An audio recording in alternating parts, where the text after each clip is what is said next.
no classical Muslim scholar, listen to me carefully, no Muslim scholar up to the 19th century ever questioned these reports on the age of Aisha radiallahu anha. None, not one. It was after colonialism, after the rise of liberalism and secularism in the Muslim world, when Muslims felt inferior in the face of secular and liberal and atheistic onslaught, when they started to compromise some of their literature and their values. This is what caused the questioning. Even in the Western world, the Prophet was never criticized for this, and we will see why. So it is now clear, brothers and sisters, this report cannot be doubted. Any of you who had these ideas before, that Aisha was older than 9, just to defend the Prophet against accusations of indecency and immorality, then let me tell you this now, you are wrong. There is no doubt that Aisha was 9 when the marriage was consummated. Prophet ﷺ had intimacy with Aisha when she was 9. And is that wrong? No. I'll tell you why. In today's world, yes. In today's world, it is, if someone did that today, everyone would be screaming, right? You would say, oh no, that's pedophilia, right? That's how people see it today. Because every single one of you has been conditioned. Every single one of us, we are born in a different age. We have different perceptions. We have different expectations from society. We have never seen a 10-year-old bride. Have you ever seen a 10-year-old bride? Tell me honestly. Have you ever seen a 10-year-old bride? Anyone? If you went to a wedding and you saw a 10-year-old girl sitting in the place of the bride, and there's a 40-year-old man or 50-year-old man sitting next to her, getting married to her, what would you think? Honestly, tell me honestly. Sorry? Outrageous. Absolutely immoral, right? Today. You know why? Because all of you were born when? I'm assuming after 1950, yes? 1950? Unless there's someone maybe 40. You're not gonna, I don't think anyone was born before 1900. Anyone? No. If you were, then tell me what you eat. So, all of us were born after the year 1900, when social values were changed. We grew up in an age where this is not seen. It's not normal. Now, let me shock you. What you will see now in due course may shock you.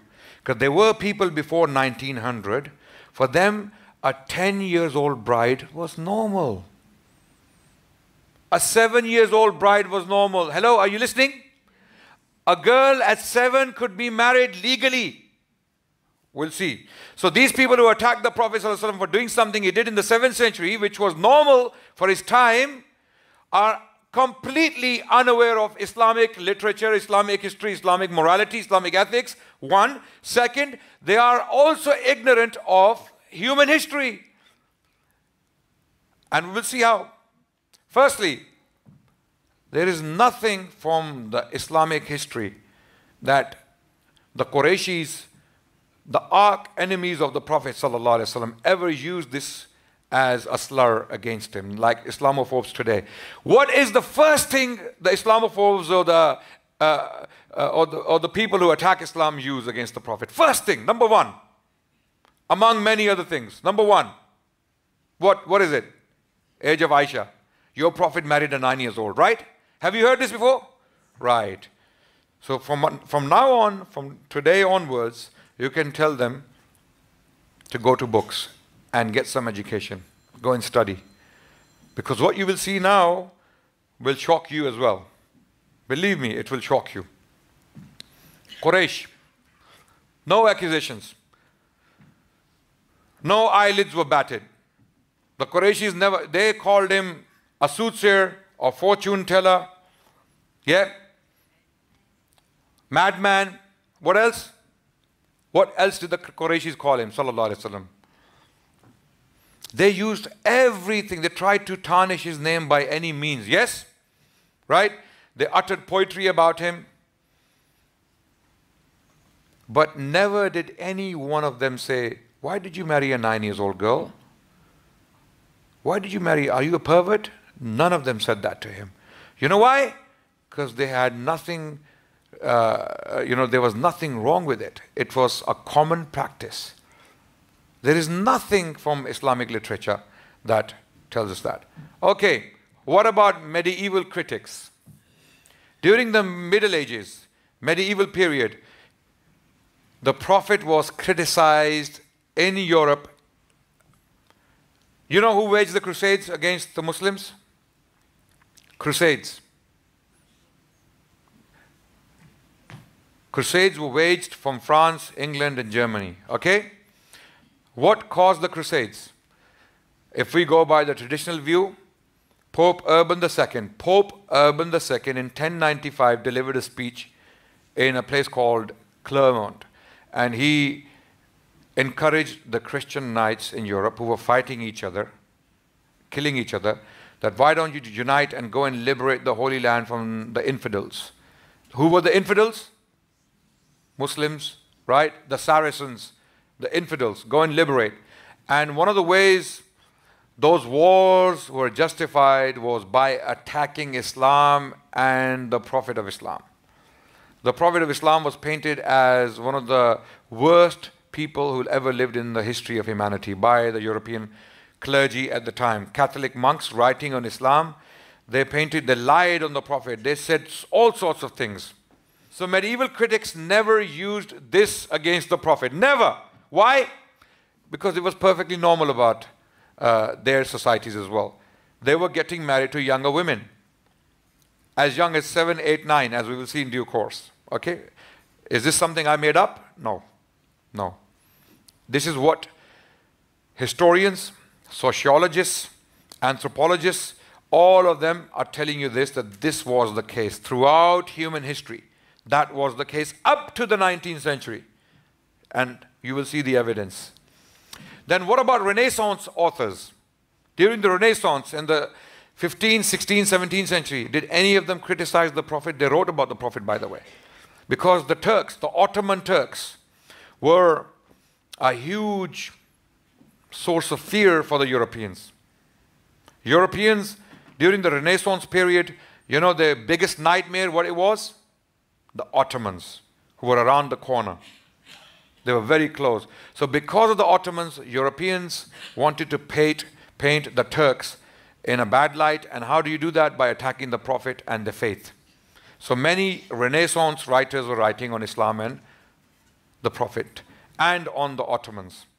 None of them criticized the Prophet ﷺ for marrying Aisha at 9. Okay? How about Enlightenment thinkers? Who are Enlightenment thinkers? People who wrote on the Prophet during the 18th century. The Enlightenment period is usually considered to be the period between 1700 to the year 1800. This was the Enlightenment century, when many European philosophers were born and they wrote their philosophies. Philosophies the Europeans live by today, right? So who are the Enlightenment thinkers?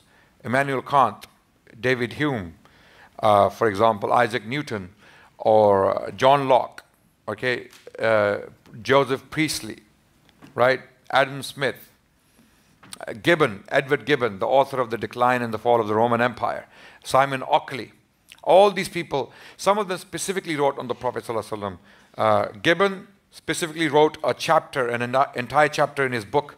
His book, The Decline and the Fall of the Roman Empire, was published between 1776 to 1788. 12 volumes were published, and he wrote chapter 50 covers the life of the Prophet. Chapter 50 of his book. And he actually specifically mentions that Prophet married Aisha at 9. No criticism. No criticism. Nothing. Why? Because it was normal for them. Industrial Revolution during the 19th century. Any criticism? No. No. Victorian England? No. There were many authors who were writing on the Prophet ﷺ during this period. Thomas Carlyle actually defended the Prophet. George Bernard Shaw wrote on the Prophet. No criticism. Okay. William Muir, who was a Christian missionary who wrote 4 volumes biography of the Prophet ﷺ in the 19th century. No criticism. Hardly anything he said about this. Right? He did not accuse the Prophet ﷺ of anything. William Blackstone. And we will see he was also an Enlightenment thinker. What he had to say. William Blackstone wrote commentaries on the English law in the 18th century, 1760s. 1760s, he wrote his commentaries on the English law, and you will see what he said about this issue. Then what about Orientalist historians? Some of them I've already mentioned. Prideaux, the one on the top, actually wrote a book specifically on the Prophet, to attack the Prophet. This book was published in 1697. When? 1697. And the title of the book is The Nature of Imposture. A Life of Mahomet. Not Muhammad, Mahomet. This is how they spelt Muhammad in that age. So he wrote a book specifically to attack the Prophet, to prove in this book that Prophet Muhammad was an impostor, sallallahu alaihi wasallam. He was not a true prophet. And what did he say about this issue? He actually defended the Prophet. For marrying a 9-year-old, he defended. So a man who is attacking the Prophet in the book, he's defending the Prophet for doing it. Why? We will see how. Simon Oakley wrote a biography of the Prophet as well. Partly, he wrote a history of the Muslims, titled The History of Saracens, published in 1708. No criticism. Right? Then we have Gibbon, Edward Gibbon, who already, I mentioned him already. Then Thomas Carlyle actually praised the Prophet. He stated that Muhammad is one of the most maligned figures in human history. People have unjustly, in particular European authors, throughout the Middle Ages and into the Renaissance period and into the Enlightenment period, they maligned him unjustly. In other words, these authors were lying against him due to their religious or philosophical prejudice.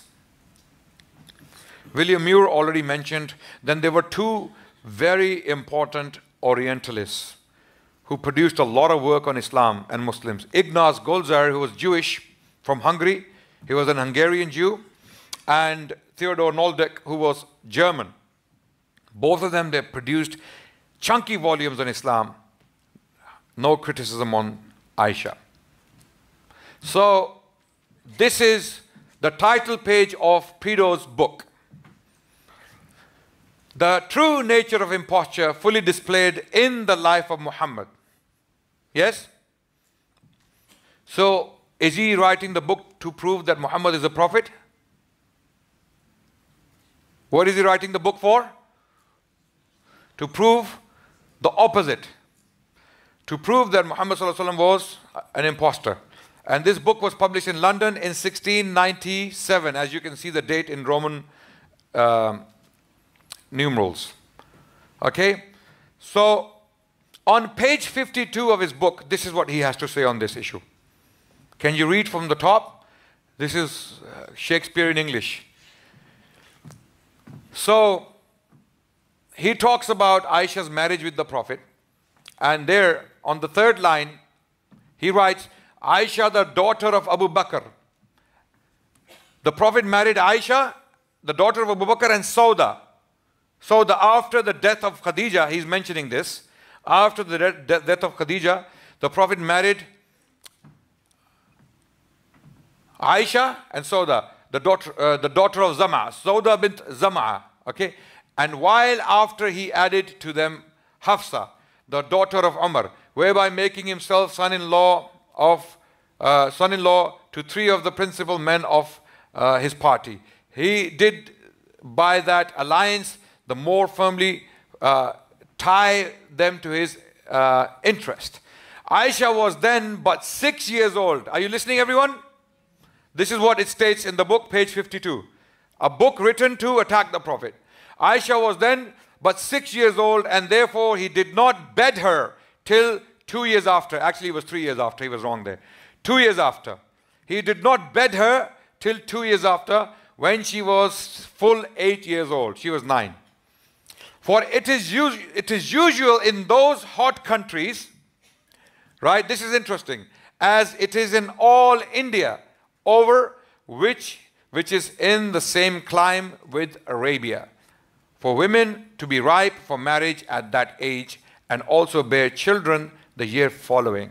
So what is he doing here? He's actually justifying why the Prophet married Aisha at 9.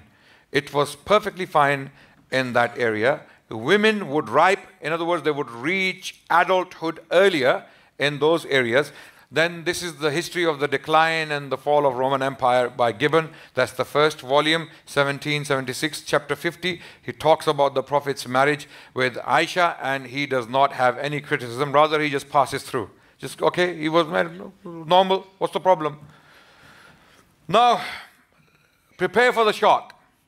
Now what I'm going to read is some quotes from academics. Margaret Wade Labarge, in her book, A Medieval Miscellany, she states on page 52, it needs to be remembered that many medieval widows were not old, important heiresses were often married between the ages of 5 and 10 and might find themselves widowed while still in their teens. Professor Richard Wortley and Professor Stephen Smallbone, in the book Internet Child Pornography, Causes, Investigation and Prevention, they state, in medieval and early modern European societies, the age of marriage remained low, with documented cases of brides as young as 7 years, although marriages were typically not consummated until the girl reached puberty. Shakespeare's Juliet was just 13, and there is no hint in the play that this was considered to be exceptional. These academics are saying that. The situation was similar on the other side of the Atlantic. Bullough reports that case in 1689 of a 9-year-old bride in Virginia. At the start of the 19th century in England, it was legal to have sex with a 10-year-old girl. Richard A. Posner and Catherine B. Silbaugh, they write on page 44 of their book, A Guide to America's Sex Laws. The law governing the age of consent has changed dramatically in the United States during this century. Most states codified a statutory age of consent during the 19th century, and the usual age was 10 years old. 10. Scottish law before 1900, by the way. By the law of Scotland, a woman cannot contrabere sponsalia before her age of 7 years. So she cannot consent to a marriage. But when she's 7, she can consent to it. She can get married when she's 7, right? According to the Scottish law. But by common law, persons may marry at any age. And upon such marriage, the wife shall be endowed if they attain the age of 9 years, or whatsoever age her husband be, but not before the age of 9. So husband can be any age. The girl has to be 9, right? In order to be able to be married completely. Anthony Joseph Paul Cortez, in his book Opposing Hate Speech, states, page 85, in 1962, the American Law Institute recommended that the legal age of consent to sex, that is, the age below which sex is defined as statutory rape, be dropped in every state to age 10. This was 1962, by the way, right? In fact, until mid-1960s, the legal age of consent in Delaware was 7. The age of marriage was 7. 1960. So how do people attack the Prophet ﷺ for getting married to a 9-year-old who had reached puberty at the time? That was their norm. So why do we feel so ashamed and go on the back foot and start changing our hadith literature? Start changing our literature, our values? No. Prophet ﷺ didn't do anything wrong. Just people have to know the history, their own history for that matter. Maureen Dabar, she states, the 19th century, the minimum age of consent for sexual intercourse in most American states was 10. In Delaware, it was 7. Mike A. Mills, professor at the University of California, these are early laws specified that a girl consenting to sex had to be at least 10 to 12 years old in most states, with a few specifically ages as old as 14 or 16. In Delaware, the age of consent was 7, based on ancient English laws setting the age squire. Okay, there's a long quote there, but I think it is worth reading. Traditionally, this is Arthur Siccan in his book, What's Wrong in America. Traditionally across the globe, the age of consent for sexual union was a matter for the family to decide, or a tribal custom. And this is exactly what happened in Aisha's case. In Aisha's case, the engagement took place at 6, the marriage, the contract, and then there was a wait. When she became 9, Abu Bakr, who's Abu Bakr? The father. He goes to the Prophet that my daughter is now ready. Ready for what? Ready for what? For marriage. And how did they determine whether she was ready? They looked at certain signs. Puberty is number one. Puberty is number one. Puberty in girls' case usually is menstruation, menstrual cycle. But there's another factor. That is physical maturity, physical ability. How is that determined? By parents, right? When signs of womanhood have already appeared. Signs of woman, physicality has changed. A child is a child and a woman is a woman based upon what? Physicality. In most cases, this coincided with signs of puberty, menstruation for a woman and pubic hair for a man. Sir Edward Coke in 17th century England made it clear that the marriage of girls under 12 was normal, and the age at which a girl who was a wife was eligible for a dower from her husband's estate was 9. Portugal, Spain, Denmark and Swiss canons initially set the age of consent at 10 to 12 years and then raised to between 13 to 16 years in the second half of the 19th century. I believe that a lot of our current mores come from reluctance to let our children mature mentally as quickly as our bodies do. Keep in mind that not all societies share Western mores. And to my surprise, until the latter part of the 19th century, children in the Western nations were engaged and married at a much earlier age. The trend to give children more time to mature is relatively new. In his book, The Emphatic Civilization, Jeremy Rifkin points out that the concept of adolescence only emerged during the last decade of the 19th century and the first 3 decades of the 20th century. Society started to think of childhood as extending beyond puberty into the later teenage years. Before that, children were considered to graduate into adulthood with the onset of puberty. As soon as puberty hit, they were not seen as children anymore. It was very possible to see a 7-year-old bride. Some of you, if you saw that today, you would faint, right? If you walk into a wedding and you see a 7-year-old child sitting there in the place of the bride, you would faint. I would faint. I would be shocked. What is this? Seriously, I have daughters. I would never allow them to be married so young because I have been conditioned by our age. I am conditioned just like you. It's something abhorrent. For us, it's completely mad, crazy to imagine that. For them, pre-19th century, completely normal. Conditioning is not a day or two's process. It is a process of lifetime. Certain things you cannot imagine today were happening as norm in the past, right? And it is very possible if they bring down the age of consent to 10 again, if they do, your next generations, 30 years down the line, if they see 10-year-old brides, it's going to be normal for them.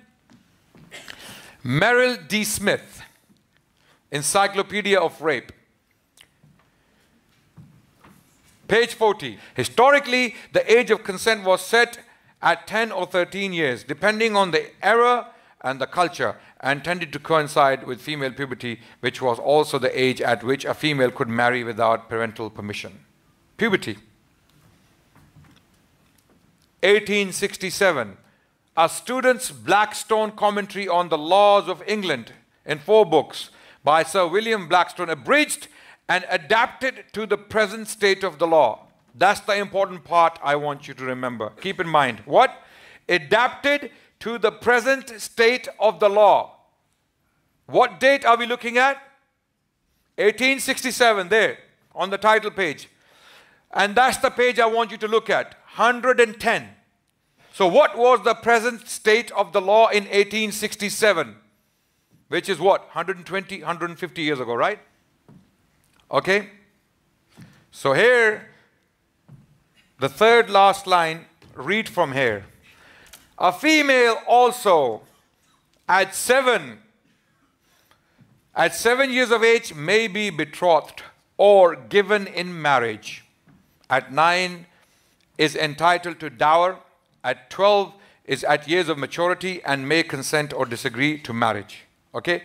But at 7 she may be given in marriage. That's the minimum legal age of marriage in England. 7.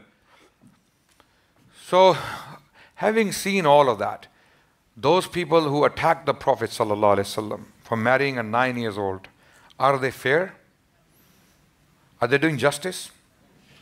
If he was wrong, then the entire humanity up to the year 1900 was wrong.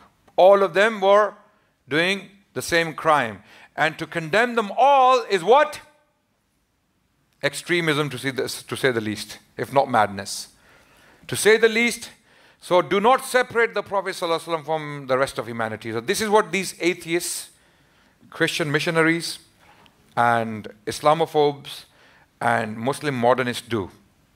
They have no idea what this history is. Seriously, they don't know about this. What we went through, they don't know about this. They need to know about this. Anyone who does this today, anyone who attacks the Prophet ﷺ for this today is guilty of anachronism. Okay? They're being unjust, and it is nothing but hate. Hate is usually blind. It is usually blind. It doesn't see reason. So this is why you have to reason with people. This content needs to be out. You need to learn it. You need to know about it. You need to convey it to people. We do not need to abandon any of our literature. We don't need to change it. We don't need to throw away the baby with the bathwater. Every single thing in the Quran and hadith, in authentic hadith, can be justified intellectually, socially, okay, in all shapes and forms. Right? You can justify everything. All the attacks they launch against the Prophet and Islam can be defended. You bring a question and we'll see if we cannot answer it. We will see if we cannot answer it. You just have to know how to answer it. You have to go and read books, you have to study, you have to think, and you will find answers. So why today? Why is this question being raised today? Why are people so shocked and so, awestruck by this today? The Prophet married a 9 years old. Why today? A number of reasons. Colonialism. Colonialism came with this liberal and secular laws, and people assume that these laws are the criteria to judge norm. No, they're not. Liberal secular laws are relative. They change with time. They change with place. They may change to anything. So we cannot regard them as the end or as the criteria or as the yardstick, as they say. Liberal secular laws are not the yardstick for humanity. Currently, they are dominant laws because the West is dominant. Culturally, politically, economically, the West is dominant. So we are all conditioned by that way of thinking, all of us. So we think everything has to measure up to the Western way of thinking. Everything has to measure up for it to be normal. Norm is being westernized. Liberal, secular, moral relativism is another reason, which I mentioned earlier. Mentally colonized Muslims. Muslims are put on the back foot because they're mentally colonized. And there are two reasons to be mentally colonized. Two reasons. They are completely ignorant of Islam and Islamic civilization and Islamic moral values and Islamic theology. And second, they know more about their colonizers than they do about the Prophet ﷺ and the history of Islam and history of humanity for that matter. So that's why they're mentally colonized. It is very normal to be influenced by a civilization. Christian missionaries are spreading a lot of misconceptions and hate and lies about the Prophet of Islam deliberately. It started in the Middle Ages, is continuing to this day. Atheist extremists, they are extremists because they do not take human societies, the history of human societies into consideration when they attack Islam and the Prophet ﷺ. Islamophobes and hadith rejectors, all of these people are guilty of the same, in not so many words, they are guilty of the same problem. Now, is it pedophilia?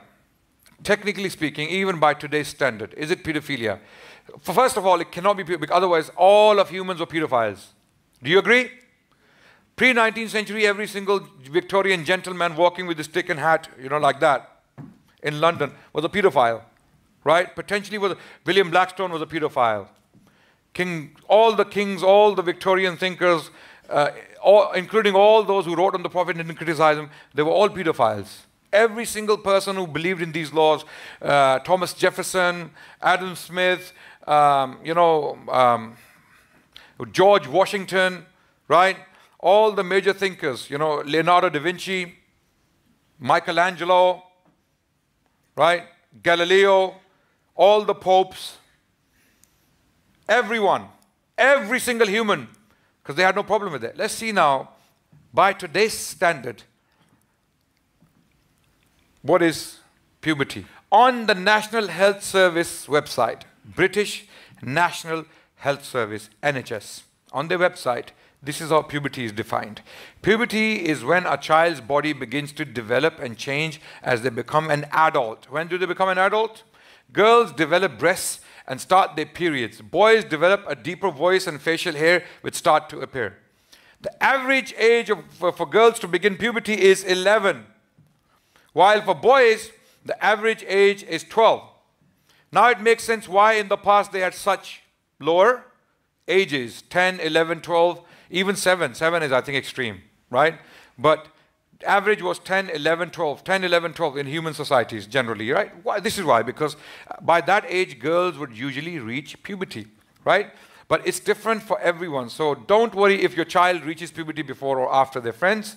It's completely normal for puberty to begin at any point from the ages of 8 to 14. The process can take up to 4 years. So biologically, scientifically, someone who reached the age of puberty cannot be technically called a child according to these definitions.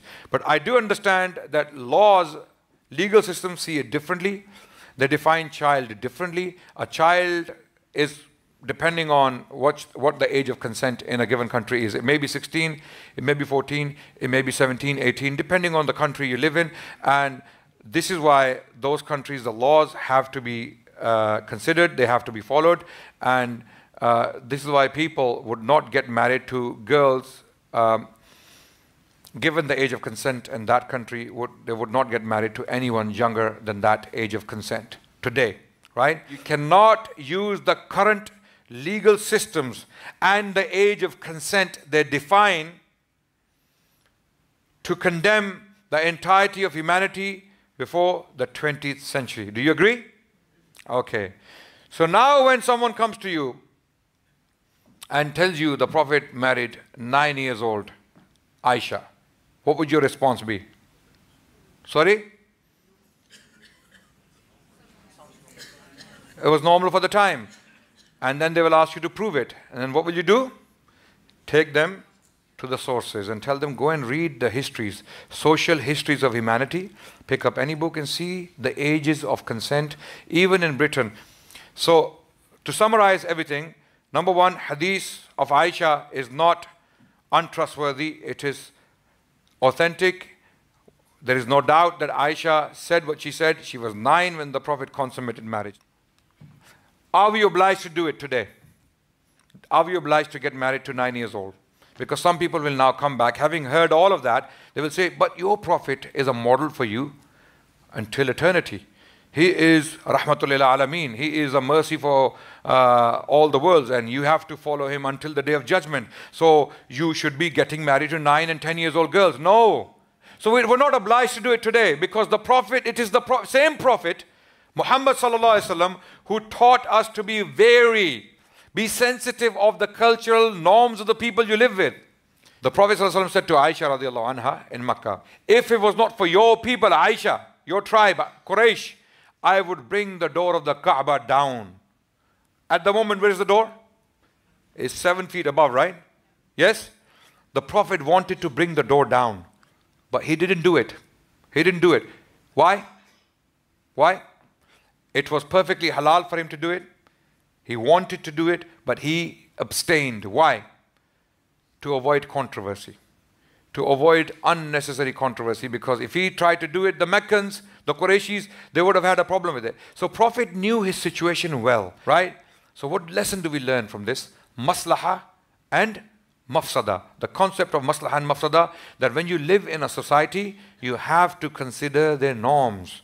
You have to be very and sensitive, right? Not everything the Prophet ﷺ did is sunnah. Not everything he did was sunnah. It may be for that time, for that specific situation. Sunnah is something he did consistently, continuously. But do we have to do it today? No, we don't have to do it today, because expectations, social norms have changed.